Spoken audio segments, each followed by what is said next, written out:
രോഹിത് മികച്ച ഒരു ക്യാപ്റ്റനാണ്.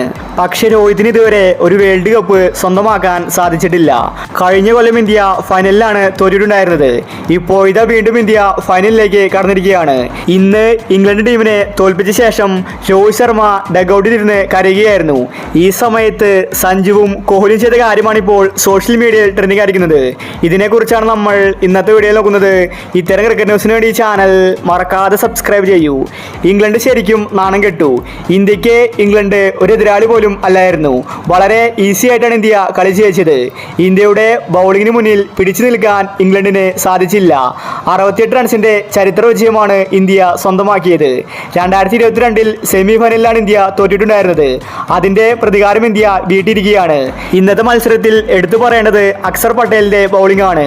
അക്സറും കുൽദീപുമാണ് ഇന്ത്യൻ ടീമിന് വിജയം സമ്മാനിച്ചത്. അതുപോലെ രോഹിത് ശർമ്മ മികച്ച ബാറ്റിംഗും കാഴ്ചവെച്ചു. ഇന്ന് ഇന്ത്യ കളി ജയിച്ചപ്പോൾ രോഹിത് ശർമ്മ ഡഗൌട്ടിലിരുന്ന് കരയുകയായിരുന്നു. കളി ജയിച്ച സന്തോഷം രോഹിത് ശർമ്മയ്ക്ക് അടക്കാൻ സാധിച്ചില്ല. കളി കഴിഞ്ഞ ഉടൻ തന്നെ രോഹിത് ശർമ്മ കയറിപ്പോയി. ശേഷം ഇന്ത്യൻ താരങ്ങൾ അവിടെ ഇരിക്കുന്നുണ്ടായിരുന്നു. ഈ സമയത്ത് രോഹിത് ശർമ്മ തല താഴ്ത്തി കരയുകയായിരുന്നു. ഇത് കണ്ട് കോഹ്ലി സഞ്ജുവും ഓടിയെത്തി. രണ്ടുപേരും ചേർന്ന് രോഹിത് ശർമ്മയെ ആശ്വസിപ്പിക്കുന്നതാണ് നമ്മൾ ഇന്ന് കണ്ടത്.